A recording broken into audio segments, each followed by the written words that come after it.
جب خواتین ہی کو دیکھ لیں، جب خواتین اپنے گھر میں، خاندان میں، محلے میں، اپنے قبیلے میں، اپنے علاقے میں جب کسی محفل مجلس میں جاتی ہیں تو بہت قلیل خواتین محجبہ ہوتی ہیں، حجاب میں ہوتی ہیں، بیشتر خواتین بے حجاب ہوتی ہیں یا بد حجاب ہوتی ہیں، اور ان بے حجابوں کے نرغے میں محجبہ احساس کمتری میں اپنے آپ کو محسوس کرتی ہیں۔ مومنہ، مومن خاتون، متدین خاتون، دیندار خاتون جس نے دینی تقاضے پورے کیے ہوئے ہیں، وہ تنہا نظر آتی ہے، اور صرف تنہا نہیں ہے بلکہ ان کی نامناسب نگاہوں کو محسوس کر رہی ہوتی ہے، ان کے اشاروں کو، ان کی گفتگو کو اور ان کے طعنوں کو، چہ بسا ان کے بعض دیگر استہزائیہ جملات کو بھی اسے محسوس کرنا پڑتا ہے۔ یہ بے دینوں کے اندر دینداری کے یہی حالت ہے کہ جب بھی آپ بے دینوں کے اندر، فاسقوں کے اندر اور عریان لوگوں کے اندر زندگی بسر کر کے دین بچانے کی کوشش کریں گے، یہی ماحول رہے گا جو اس وقت پاکستان کے اندر ہے۔ کیوں بیشتر خواتین مسلمان ہوتے ہوئے بے حجاب ہوتی ہیں، بد حجاب ہوتی ہیں، نامناسب اپنا حلیہ بنایا ہوتا ہے، لباس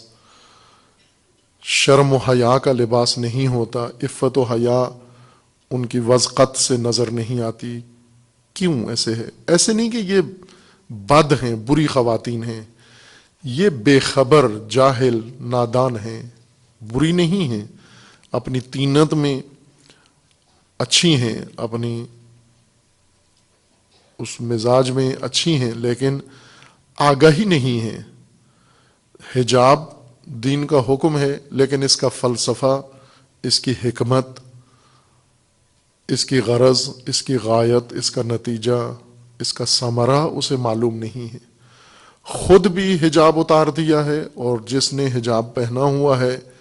حجاب اختیار کیا ہوا ہے، اس پر بھی طعنے کستی ہے، اور اس کے اوپر بھی استہزائیہ جملے استعمال کرتی ہے۔ اب یہ ان کی بے خبری کی وجہ سے ہے، اور بے خبری اس وجہ سے ہے کہ مبلغین دین نے ان تک صرف حجاب کا وجوب پہنچایا ہے، لیکن فلسفہ حجاب بیان نہیں کیا کہ حجاب اس دینی تعلیم کا مقصد کیا ہے، حاصل کیا ہے۔ یہ واقعہ میں چند دفعہ پہلے بھی دہرا چکا ہوں۔ حج کے ایام میں مکہ معظمہ میں ان حجاج نے تقاضا کیا کہ جب ایک ساتھ ہیں کعبۃ اللہ میں اور زیارت سے ایک ساتھ مشرف ہیں، تو روزانہ درس کا اہتمام کیا گیا، اور ان کے سامنے جو آتے تھے درس کے اندر شرکت کرتے تھے، انہیں حج کے موضوع پر درس دیا جاتا تھا۔ ایک دن درس کے دوران میں نے یہ مطلب بیان کیا کہ پاکستانی، چونکہ ساری دنیا سے خواتین آتی ہیں اور اکثر ممالک سے محجبہ ہوتی ہیں، ترکی سے جتنی خواتین آتی ہیں وہ ساری باحجاب ہوتی ہیں، انڈونیشیا، ملائیشیا سے جتنی آتی ہیں باحجاب ہوتی ہیں، زیادہ تر مسلمین ان ممالک سے آتے ہیں۔ ایران سے جتنی خواتین آتی ہیں باحجاب، لبنان و بحرین سے، سعودی عرب سے، حج کے اوپر جتنی خواتین آپ کو لگیں گی محجبہ لگیں گی۔ فقط پاکستانی خواتین ہیں جو حج میں بھی فقط دوپٹہ سر پہ لیا ہوتا ہے، احترام، کعبہ کے احترام کے طور پر شلوار قمیض میں ہے اور دوپٹہ سر پہ ہے، اسی میں پورا حج کر جاتی ہیں۔ اب ظاہر ہے جب کعبہ آئی ہیں تو اس کا مطلب یہ ہے کہ دیندار خاتون ہیں، یہ اللہ کی پرستش کرنے والی ہے، کوئی شوق اس کو لے کر کعبہ آیا ہے، ورنہ یہ سوئٹزرلینڈ چلی جاتی، ورنہ یہ ملک کے اندر یا ملک سے باہر کسی اور تفریحی مقام پر چلی جاتی۔ جب خود اپنی استطاعت سے یا اپنے شوہر کی استطاعت سے یا اپنے والد کی استطاعت سے یا کسی کی استطاعت سے یہ آگے یہ حج پر آئی ہے، اس کا مطلب یہ ہے کہ اس کے اندر مذہب ہے، دین ہے، خدا کا خوف ہے، حب خدا ہے، وہی اس کو کعبہ لے کر آیا ہے۔ لیکن اس کی آگہی اتنی قلیل ہے کہ کعبہ اللہ کے گھر میں آئی ہے لیکن مناسب لباس میں نہیں آئی ہے۔ کیوں نہیں آئی؟ چونکہ اسے بتایا ہی نہیں گیا، اور حجاب کا اس کو معنی ہی نہیں معلوم. ایک محترمہ اسی درس کے اندر بیٹھی ہوئی تھیں، آشنائی تو نہیں تھی ہمیں فردن فردن کون بیٹھا ہوا ہے، قافلے میں کون ہے اور درس میں کون بیٹھا ہوا ہے. باہر کیف انہوں نے وہ درس سنا اور میں نے یہ بات کہہ دی کہ پاکستانی خواتین دیگر خواتین کی طرح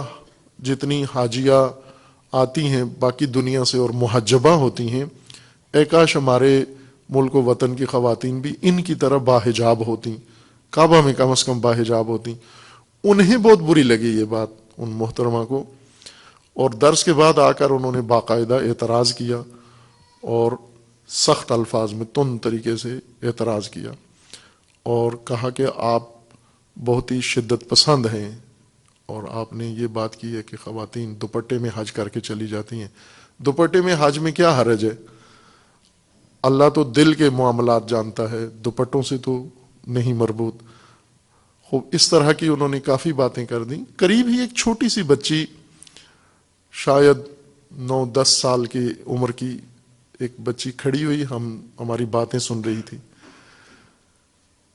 اور اس بچی نے ایک خوبصورت عبایا، عربی عبا اوڑھی ہوئی تھی. پاکستانی بچی تھی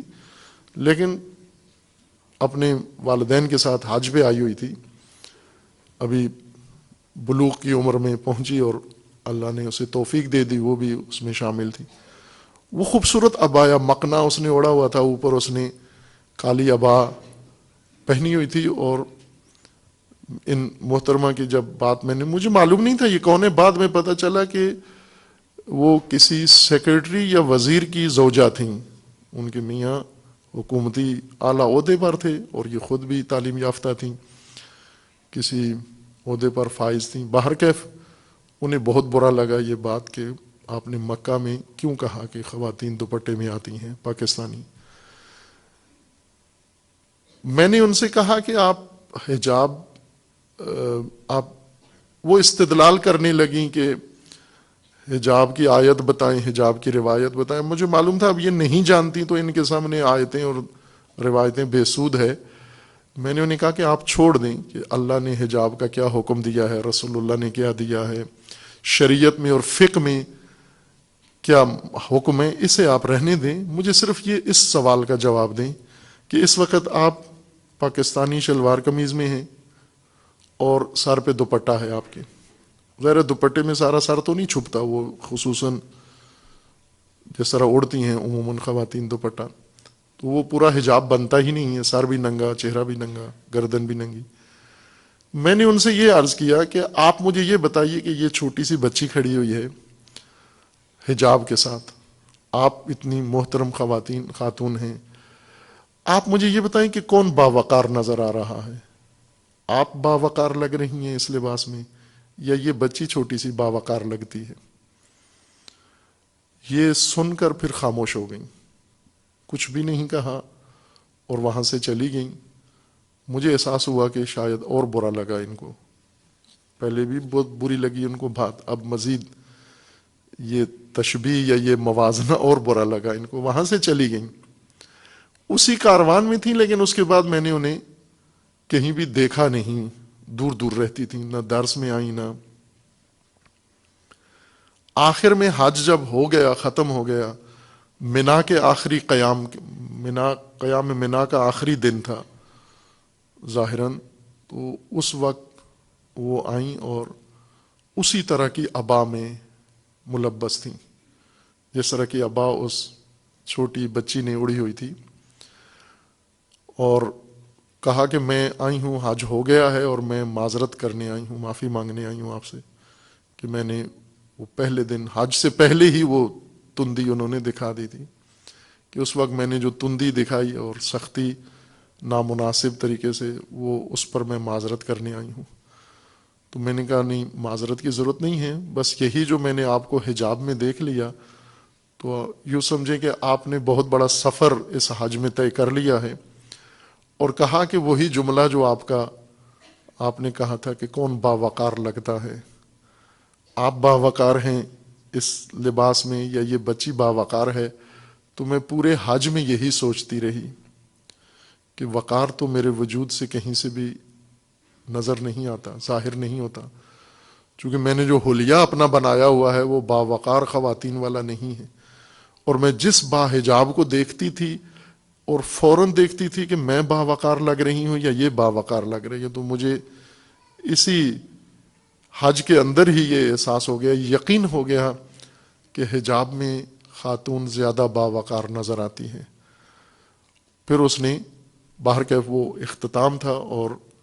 اس نے عاقبت کے ساتھ وہ حج ختم ہوا، اور مثال دی میں نے کہ وہ آشنا نہیں تھی، ظاہر ہے جب حج کرنے آئی ہیں تو دل نرم تھا، اللہ کی بارگاہ میں آئی ہیں، لیکن ایک تقاضا، ایک ادب جو اللہ نے پیش کیا ہے اس کی حکمت سے واقف نہیں تھی۔ انہوں نے یہ سنا ہوا تھا کہ حجاب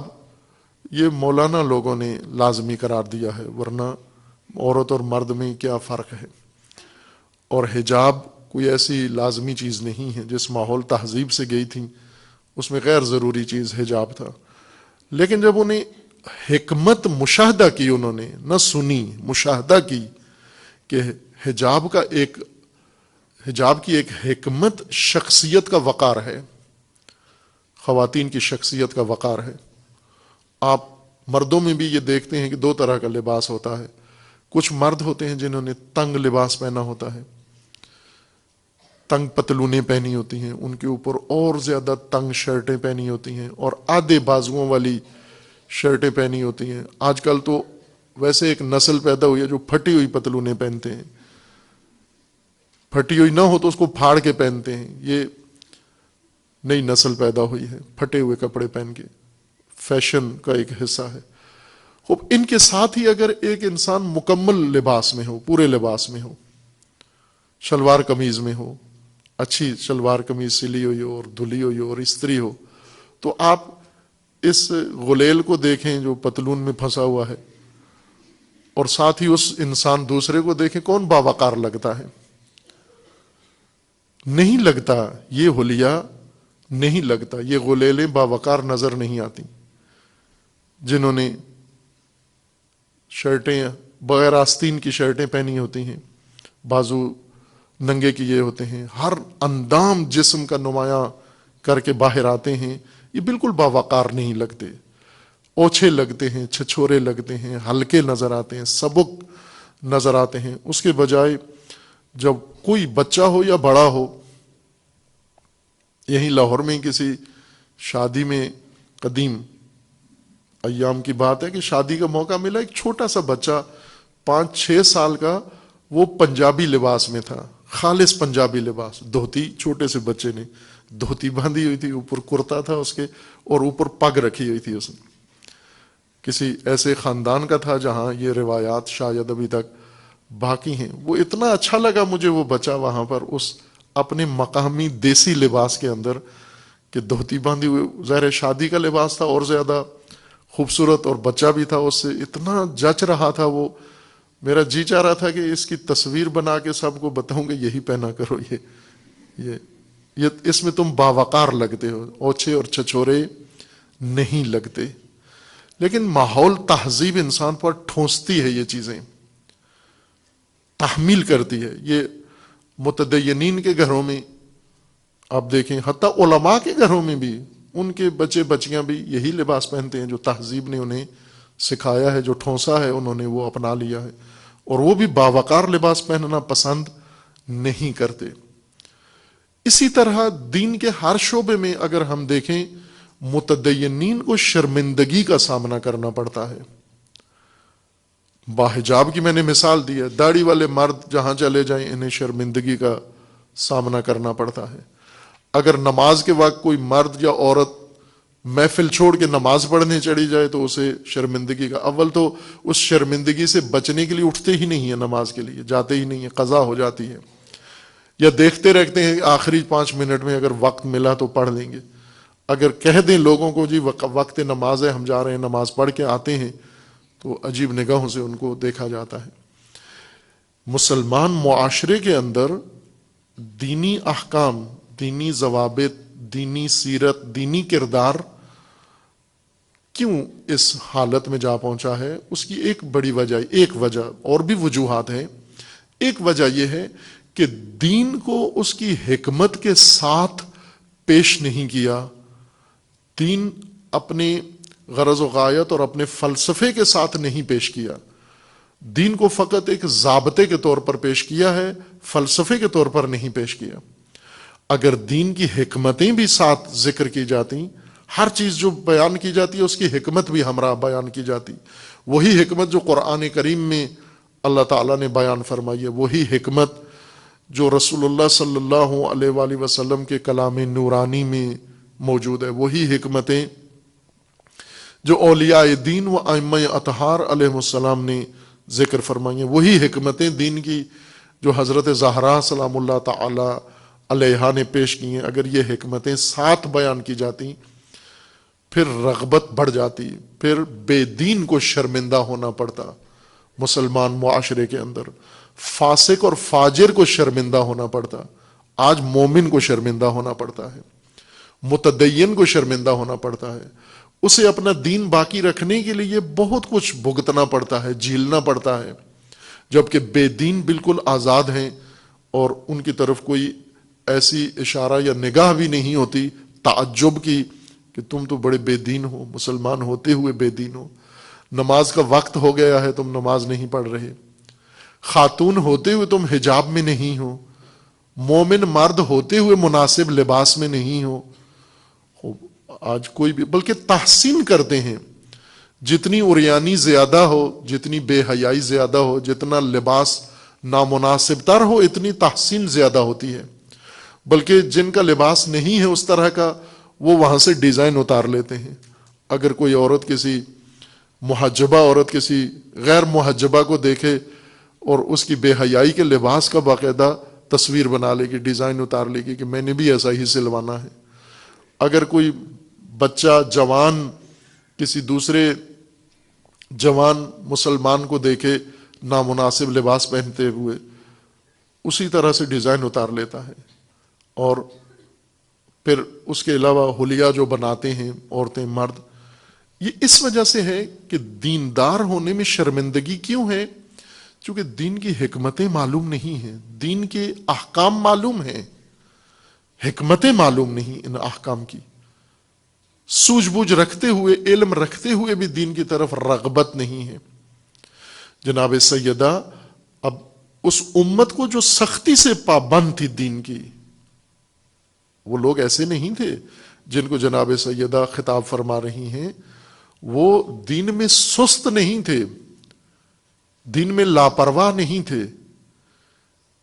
دین میں لاابالی نہیں تھے، وہ سب کے سب چونکہ رسول اللہ صلی اللہ علیہ وآلہ وسلم سے بلا واسطہ دین سیکھے ہوئے تھے اور اس پر سختی سے عمل پیرا تھے، ان کے ایک عمل کے نتیجے میں جناب سیدہ نے یہ احساس کیا کہ انہیں دین کی حکمت صحیح طرح سے معلوم نہیں ہے، ان کے اندر دین کے اثرات نظر نہیں آتے، پابند ہیں احکام کے لیکن حکمتوں سے خالی لگتے ہیں، اور حکمتیں نہ جاننے کی وجہ سے اس عمل کے مرتکب ہوئے ہیں۔ دو عمل ان لوگوں نے کیے اجتماعی طور پر، سب سے بڑا عمل اور سب سے برا عمل یہ کیا کہ ولایت کو چھوڑ دیا، ولی کو چھوڑ دیا، یہ سب سے بڑا عمل تھا، سب سے بڑی غلطی تھی۔ اور دوسرا حق سیدہ کو سیدہ سے لے لیا، محروم کر دیا سیدہ کو اپنے حق سے، یعنی فدق سے، سرزمین، وہ ملک جو باغ تھا کھجوروں کا اس نخلستان سے جو رسول اللہ صلی اللہ علیہ وآلہ وسلم نے ہبہ کیا تھا، اسے لے لیا بی بی سے۔